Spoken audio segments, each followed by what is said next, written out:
The 7th of November, Rabbi Furst, Parsha Hashavua with Rashi. Okay, very good. Um, Fine. Let's begin Bez Hashem. Parshas Vayera, and we'll begin, I think, with the Rashi at the very beginning.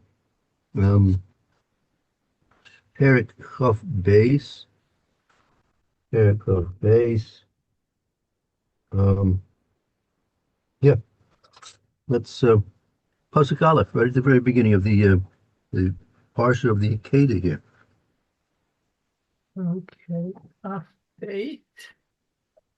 Yeah, Pasuk Aleph. Who would like to begin to read?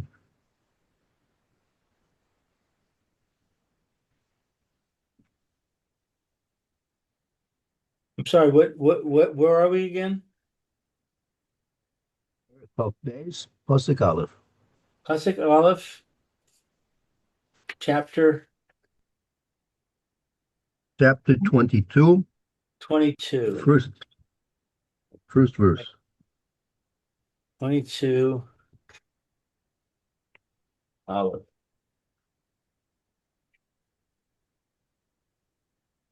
Ah, Vayhi achar hadvarim ha'eleh v'ha Elokim nisa es Avraham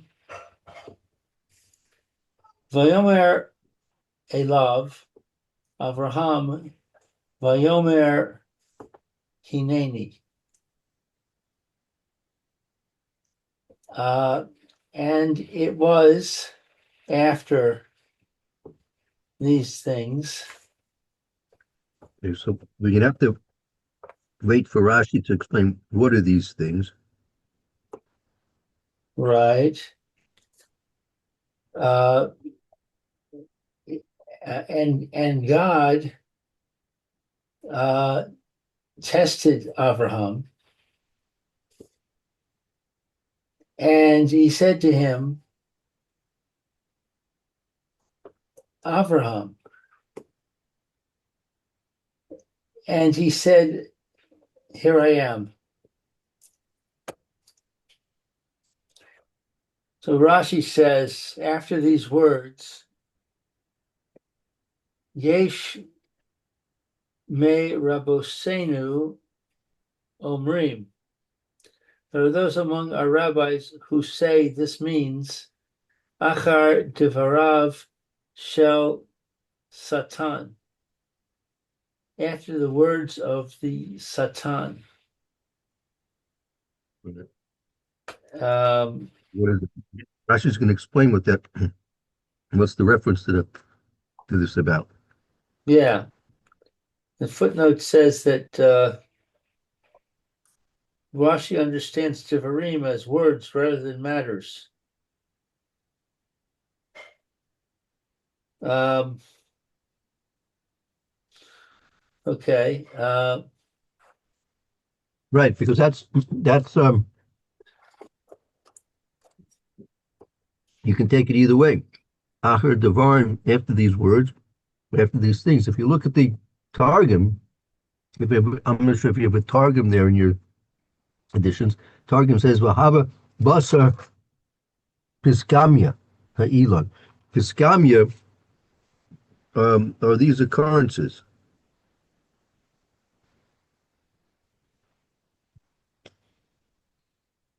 Uh-huh. Right.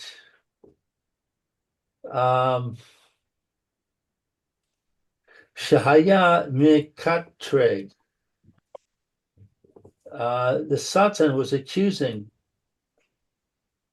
Vayomar, and he was saying, Mikol Seuda She'asa Avraham. Let's see. Out of the entire banquet that Avraham made, Lo hikriv lefanecha par echad. he did not offer before you even one bull.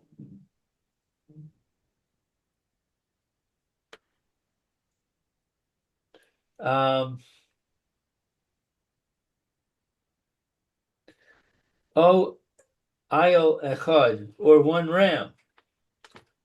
Amar Lo, he said to him, Hashem said to Abraham, Klum Asa, that he did not make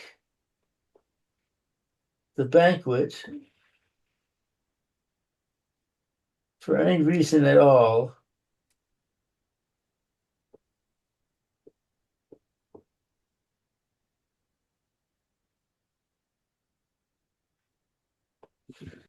So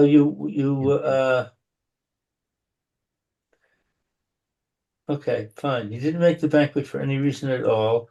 Ella bishvil beno, other than for his son.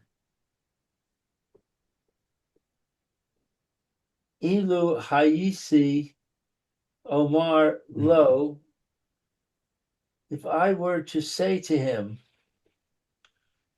Zavach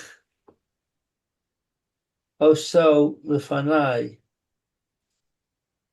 sacrifice him before me, lo haya be'ekav. I'm sorry, lo haya me'akev. He would not refrain from doing it.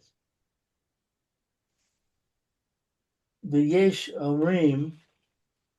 So one step before we go further, so what's this banquet that the Rashi is referring to over here? Is this when Yitzhak was weaned? Yeah, right. Very good. If you look back at previous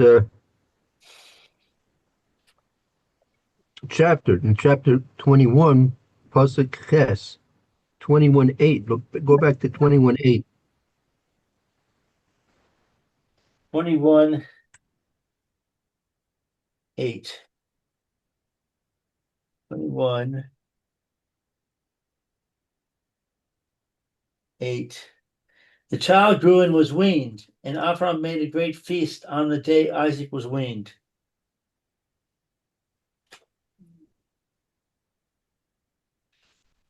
Okay. Right now, now, so he was 2 years old at that time. That's normally when they would wean the children. Rashi himself says, look at Rashi on that pasuk, Which pasuk? number 8. Back to 8. Okay.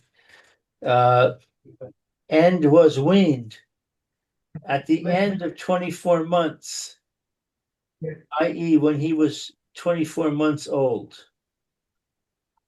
So the banquet was made when Yitzchak was 24 months old, 2 years old. Right. And how old was Yitzchak when the Akedah took place? 13. I think it was older than that. He was Oh, the 36. Akedah. I'm sorry. I'm thinking of the bris. The Akedah. Well, Yaakov was 37. No. Yitzchak was 37. Right? Yeah, Yitzchak was 37. So that's according to Rashi. This accusation is being made 35 years after the banquet,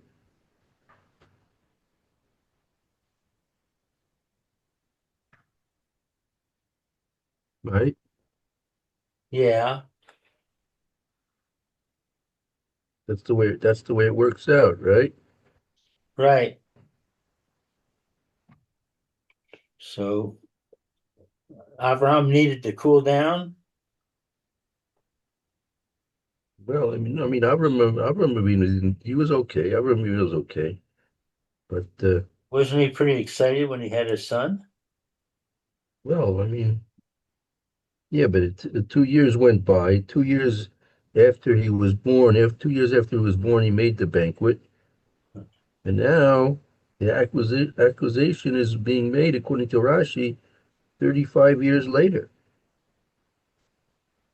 Right. The, People who are against you will grab at anything at their convenience. It wasn't convenient for the uh, for the accusers to use that example until then. Uh-huh. They just drag up Oh, anything at any time that's convenient. I see. Looks like looks like you'd be a good private investigator, Roy. Hmm. Mm.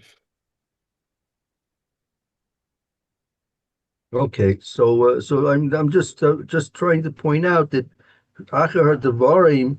So Rashi's okay because he's saying Achar Devarim is referring to words, right? The words of the accusation, right? But it's not according to Rashi. It's Achar Devarim after these things. So it's a little bit difficult to say that it's talking about that after an event that took place 35 years previously. Right?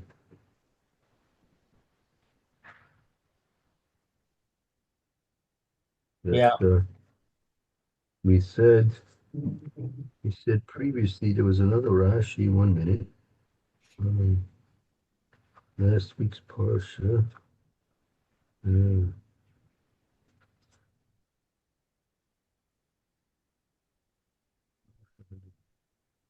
second,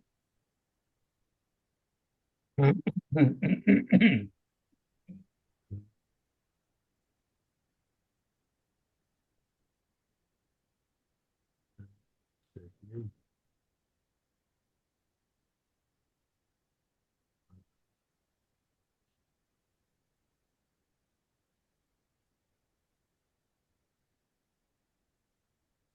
Right.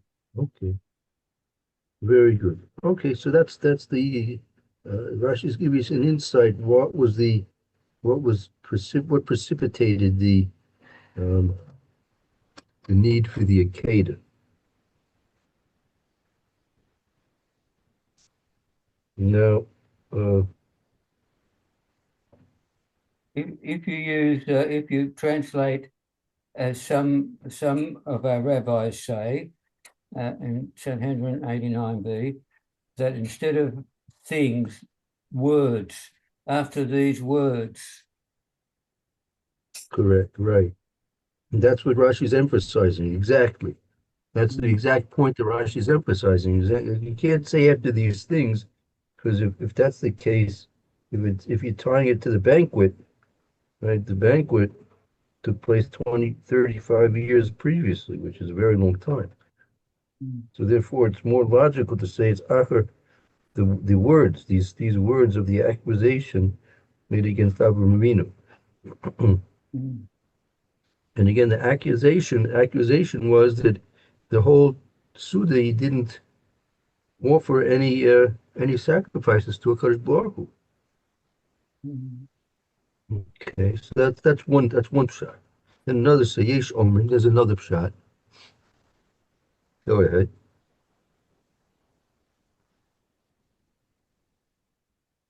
Go ahead.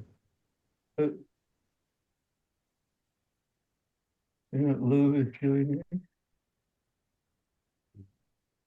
Yeah, anyone, Mayor or Roy, you could read it. Whoever wants to read can read. Uh, um, so what are we up to then? Uh,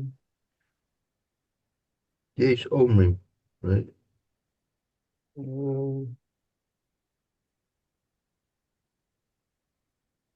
Posik what? Aleph 20, 22, number one. 22, number one. Oh. Mhm.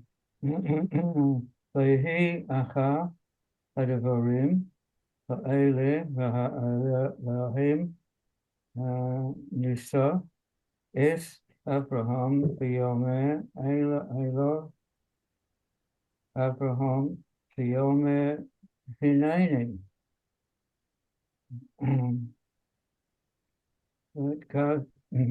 It came to pass after these things that Hashem did try Abraham and said to Abraham, and he said, behold, here, and he said, well, that's Abraham said, I think, behold, here I am. Next passage. Oh, very good, very good. ויאמר כך נא אס בנך אס יהודך אשר אוהבת אס יצחק ולך לך אל ארץ המריה והלהו שם לעולם אחד אלוהים אשר אומר אליך. And he said, well, that must be the angel, because of the small he. Take now thy son, thine only one, whom thou lovest, Isaac, and go to the land of Moriah, and bring him up there for a burnt offering upon one of the mountains which I'll tell you about, or show you. Oh, so now he said here, he said, what did he say? Maybe it's good. Let's take a look at Rashi's here. Rashi's very important. I can't find it. Take now. The word na, nun aleph, is used as a request. God said to him, I beg of you, stand firm for me in this trial, so that people may not say that the previous trials were no real test. Es bonech, and thy son Abraham said to God, thy son. So Abraham said to God, I have two sons. And Hashem answered him, thine only son.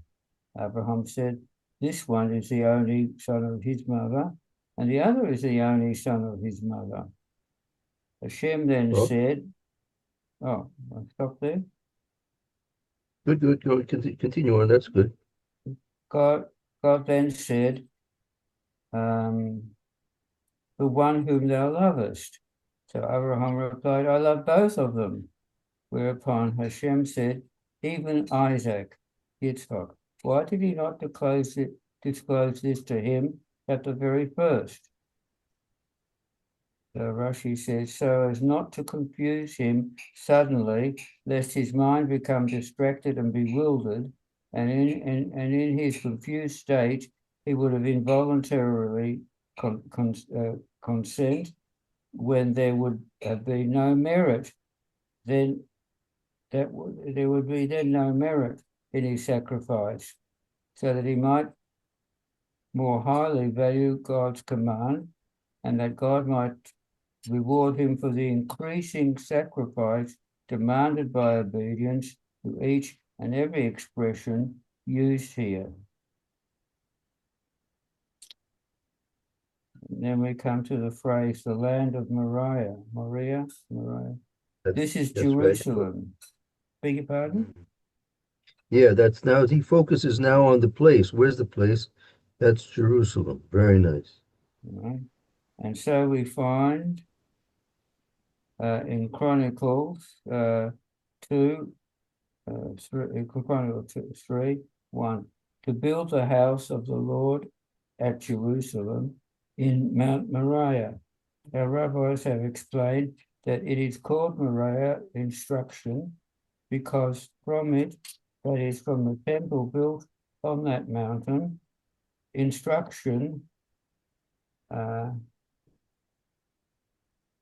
Horiah, came forth to Israel. Genesis 55. Onkelos translated by the land of the divine service. He takes it as having reference to the offering of incense brought to the temple on Moriah, in which there were myrrh, that's what's tur, more, no, not more, yeah, more. So what Nard, is that? What's that? What does that mean again? What is that last point? so Onkelos translated by the land of the divine service. That is to go there. The temple of Moriah, in which there were having reference, so he takes it as having reference to the offering of incense brought in the temple of Moriah, in which there were myrrh, that's more, nard, and other spices. And offer him, that is literally bring him up. He did not say, Hashem did not say, slay him, because the Holy One, blessed be He, did not desire that he should slay him, but He told him to just bring him up to the mountain and to prepare him as a burnt offering, so that when He had taken him up, Hashem said to him, bring him down.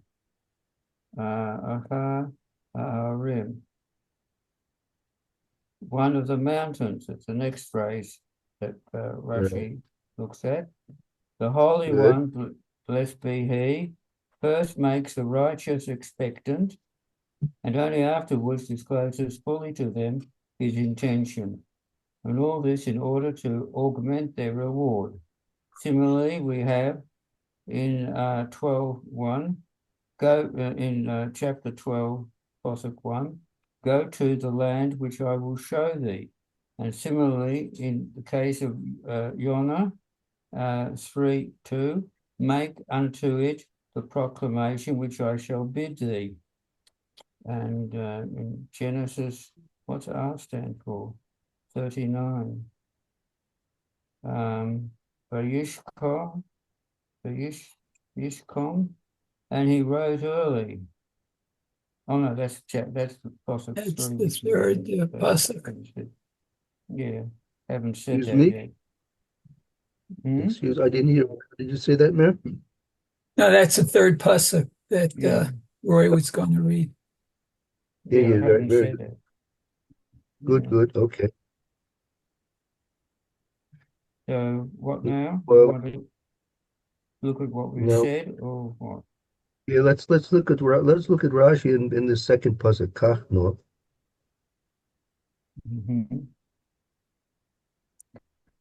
That Okay. at the very beginning, I just want to stop and based on what we said, right? Rashi says, "Ein no ela loshen bakasha," right? Bakasha. It's like, so is this a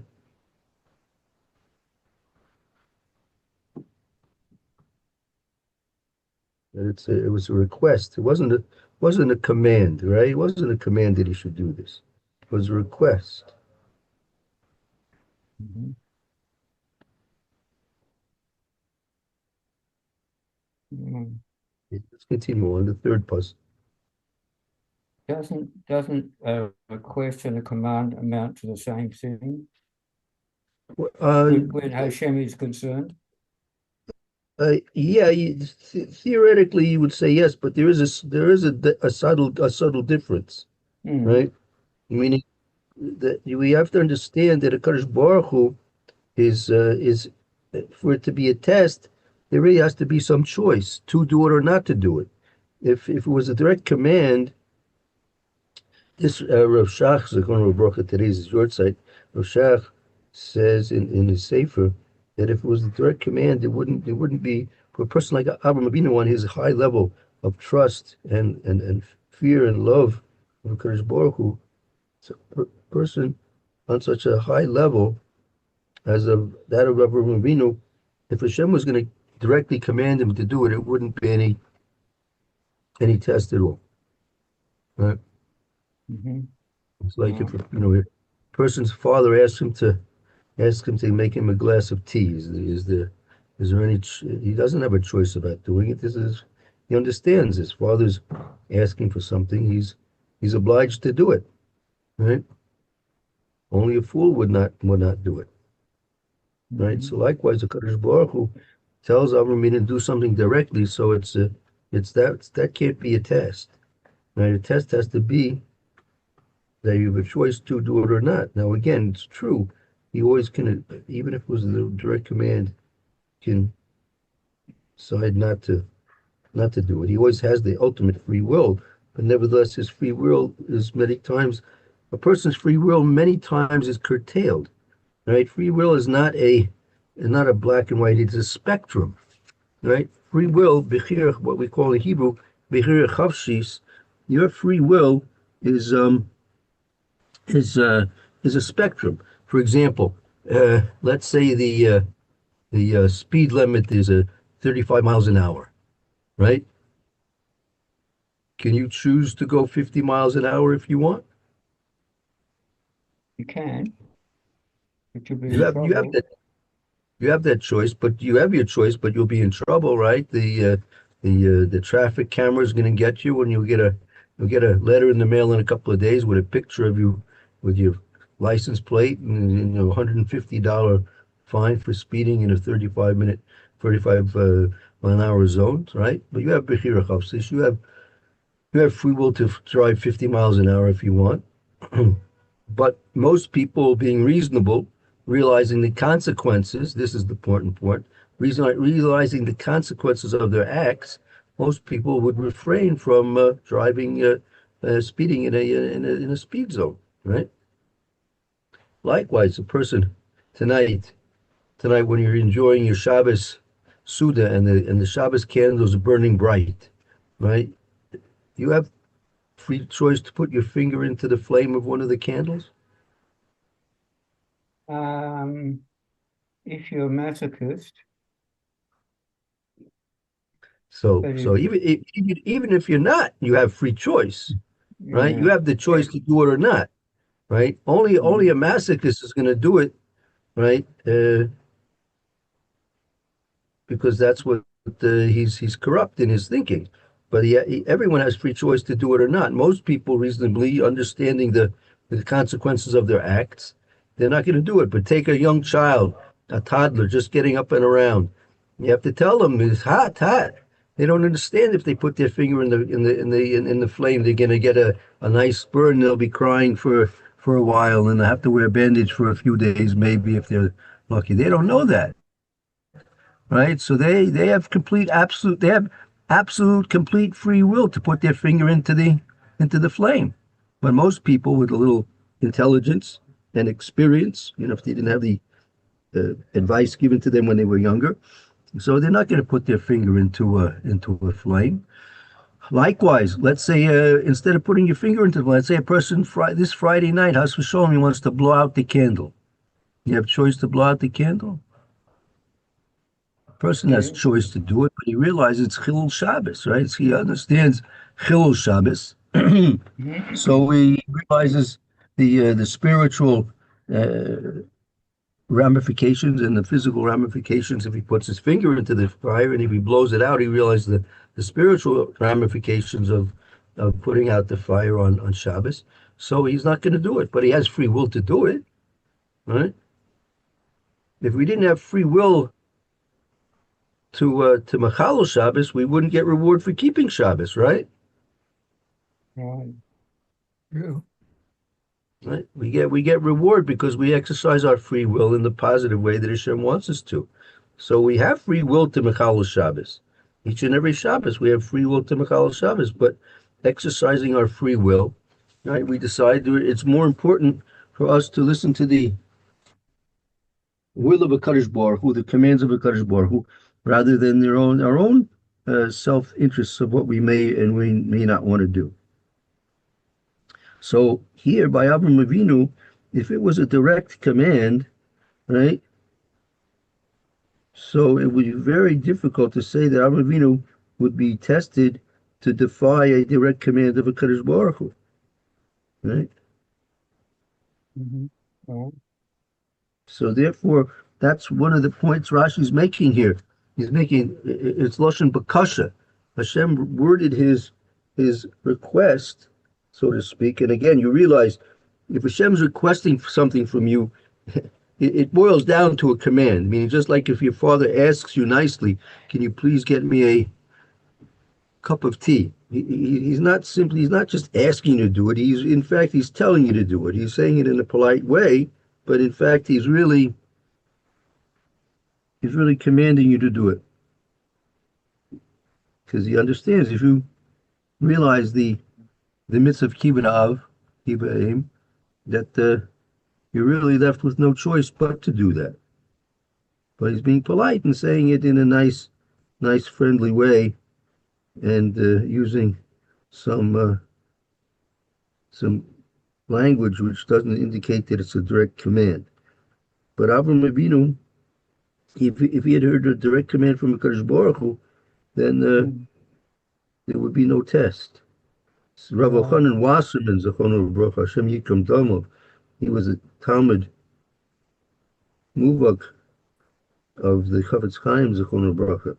He said about himself that if the Chafetz Chaim told him to jump off the roof, right, he would do it without any compunctions. He would jump off the roof. If that's what his Rebbe wanted him to do, he would certainly gladly do it. So certainly more so Avraham Avinu, if Hashem told him to sacrifice his son, right? So he certainly would gladly do it without any compunctions. So this is what Rav Shach says, Zechonu Baruch. Today's is your side, as a matter of fact. Rav Shach writes that in terms of the Akeda, Hashem had to phrase his command to Avraham Avinu in a way that Avraham Avinu would have to realize on his own what Hashem wanted from him. What did Hashem expect from him to do based on what he was being told by Kadosh Baruch Hu? Hashem didn't tell him directly to offer him up as a sacrifice on the Mizbeach, but Avraham Avinu had to come to that conclusion on his own that that's what Hashem wanted. That's what I think it says over here, right? Even Rashi says that you see where it says in the Rashi, Va'alehu,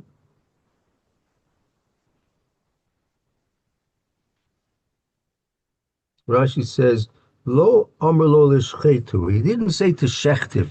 Hashem didn't say to sacrifice him, like to sacrifice him. Right? You see that, Rashi? I saw it a little while ago when I was reading, but I've lost it. Yeah, it's still there. It's still there. It didn't go anywhere, I'm sure.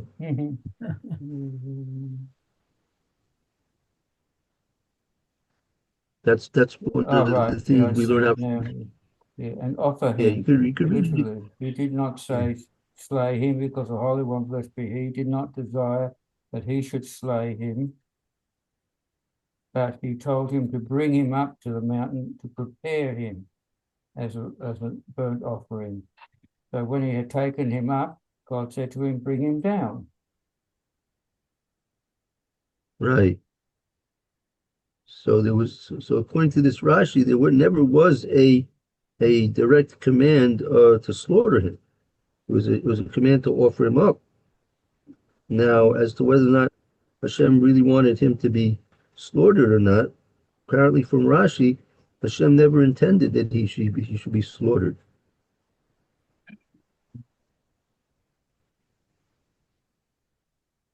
Okay. In the case of Hashem, when Hashem tells you to do something, the way he tells you is chosen by Hashem as because he knows what you're going to say. So he gives you the question, working backwards. He gives you the question so that you will say what Hashem wants you to say or do. Right. Or do. Right, exactly. Right. He wants in this particular case with the Akeda, the primary test of the Akeda was that Hashem wanted Avraham Avinu to come to his own conclusion as to what Hashem wanted him to do. Mhm.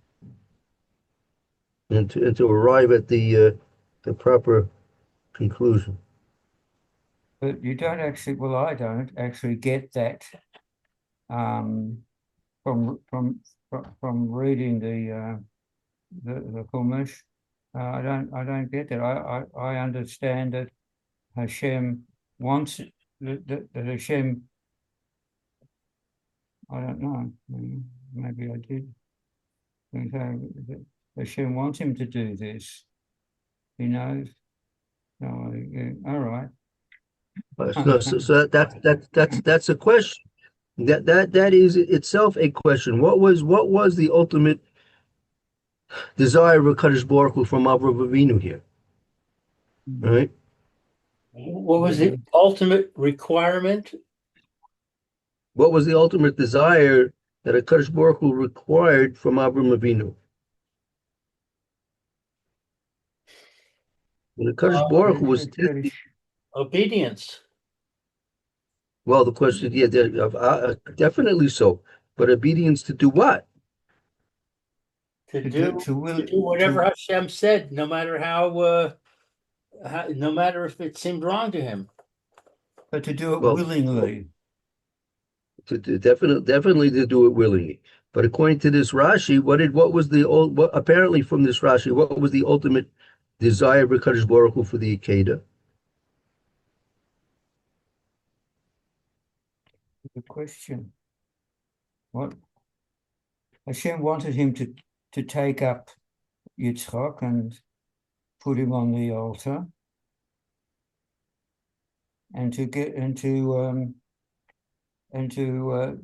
but he wanted to stop Abraham without Abraham knowing that he's going to be stopped at the critical moment. So he wants Abraham to willingly and wholeheartedly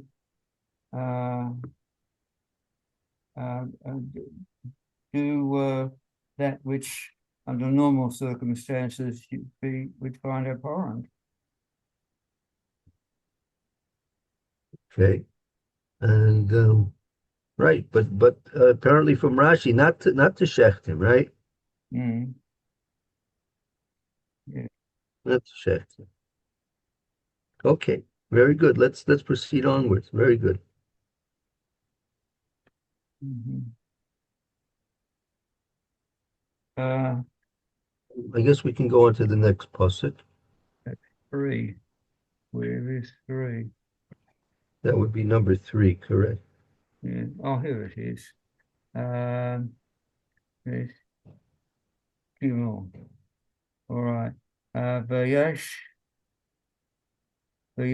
Kem Avraham Bedoker V'Yahabosh Es Hamara V'Yikach Es Shnei Narov Ito V'Esh Yitzchak Dona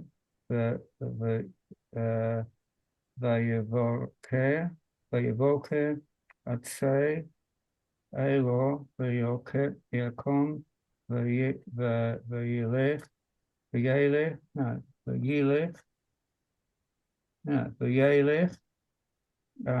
El Hamakom Asher Omar Lo or Elohim.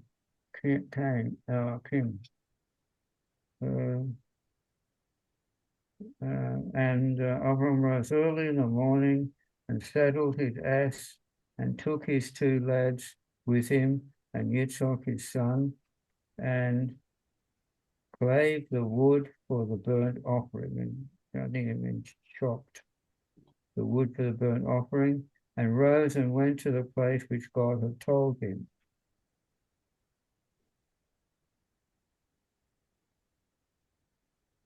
Okay. Mhm.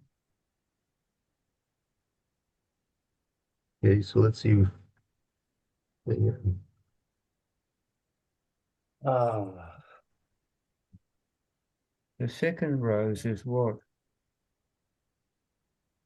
I'm sorry, I didn't, what do you mean? Say that again? Abraham rose early in the morning, and Right. then there's another rose, and he chopped the wood for the burnt offering and rose and went to the place which God had showed him. So does that mean he rose from chopping the wood? He got up from Yes, chopping I the believe, wood, or is another thing? no, he got up early in the morning. He was demonstrating alacrity. Yeah, but that's the first one. What about the second one? I've got here two roses. right. Or if I put it this I way, mean, when he says he stood up and went to the place of which God had spoken to him. That's oh, later. That's after he had done all the preparations. mm-hmm. He Right. So got right up out of bed early in the morning with enthusiasm to I'm going to do a mitzvah. Then he went. right. He did the work. He got things gathered together, and once he'd done that, then he stood up and went. Yeah, but it's a little bit extra. I mean, you could really do without the viyoko, right? Right.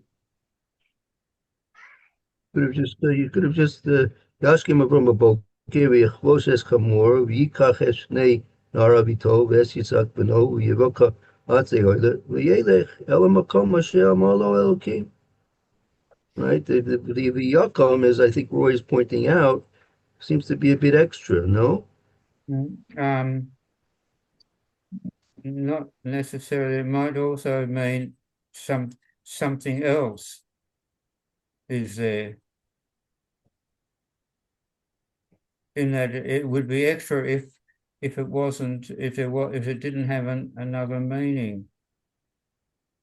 right. So what is that meaning? Or it could be the What, first of all, what does it mean Yakom? What does it mean got up? He obviously was up. He was walking around. He took the hmm. Hamor, he took the boys, he chopped the wood. So what's the Yakom? What's the Yakom? That's what Roy is bothered by. And he's making me What's bothered by it bothering also. Roy?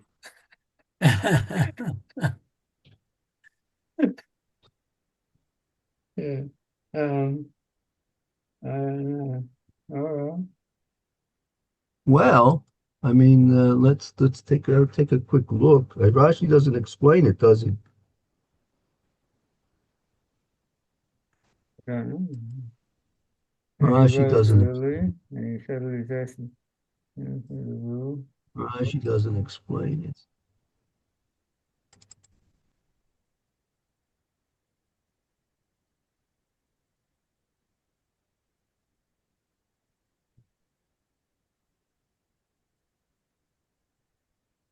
Um, let's see here.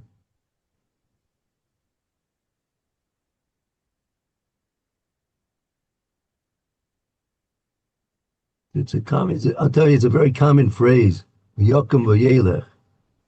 Very common.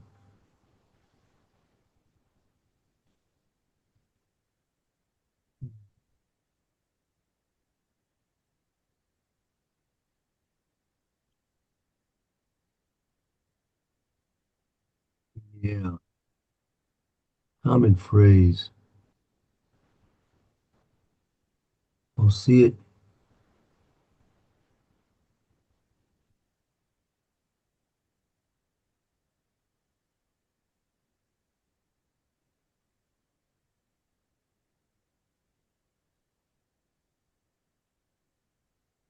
Needs needs a little bit an explanation. Um, let's see here.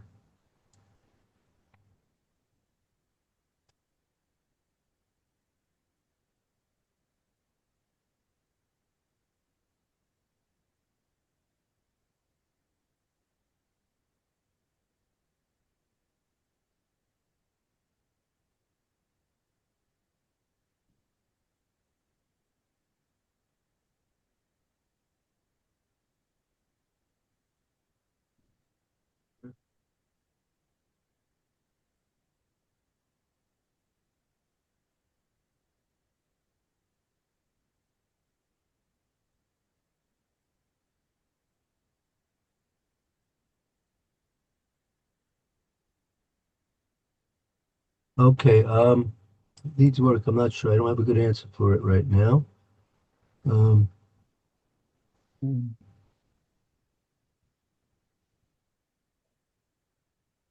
all right, let's take one more. I'll give it one more chance here. Let's see.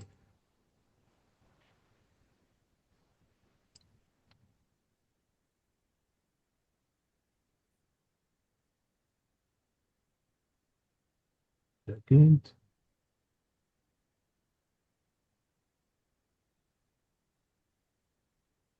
Okay, so there's a medrash that says that the extra, it says v'yakom v'yelech, so it says nitain skar kima b'skar halicha, that it's explaining that he's getting reward for the kima and he's getting reward for the halicha.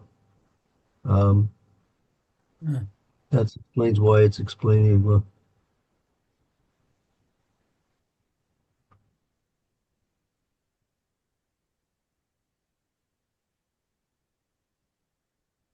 mm, it's explaining that the extra. I think the one of the way Chazal are darshaning is the extra expression, which it is an extra expression, tells you that Hashem's giving reward for all aspects of what he's doing here. All right? All the things he's doing, he's getting rewarded on that. Okay, very good. I see there is uh, yeah, there is a discussion about this. Nitin skar kim skar halicha. Tzorch bir. Reiza skar yegia al kima. Urak letzorch halicha. They ask a question, right, based on the medrash. V'yakam v'yelech elamakam v'yiku. So v'yakam is one thing, v'yelech is another thing. So why both things? One is to tell you he gets rewarded for the kima, getting up, and another one is getting a reward for the going. So we have to understand that this is the Shilas and Schuster's Zayas Ranan. That was a sefer written, um, I'd say a good 200 years ago, right? 200 years ago. And so he's asking the question, what kind of the getting up was only in order to go. So why divide it into different rewards? Why break it up into different rewards? Um, one second.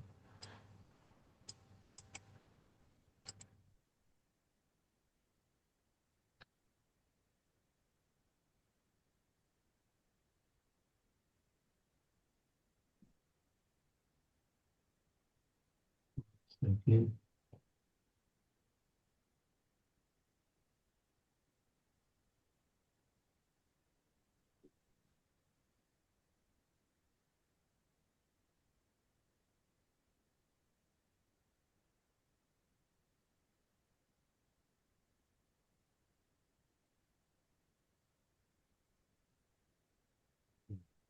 All right. We're gonna have to leave that a little bit, as I say, tzorchi, and we'll have to figure that out at another time. All right. Fine. Thank you for Thank joining you. us, Yes, Roy, have a and good you. Thank Okay, you have a very much. wonderful Erev Shabbos, and we'll look forward to seeing you all on Yom Rishon, Mitzvah Shem. All right. Okay. Have a good Shabbos, Roy. Have a good You Shabbos, too. Lou. Rabbi, Very have a good. good Shabbos. And Thank you, Lou, Mayor. Thank you, Roy. Lou, Thank you. thank you. Thank you. Yeah. Lou, I understand there's no shield. Yeah, no Rabbi Levitt. He apparently Right. had a test or I- something.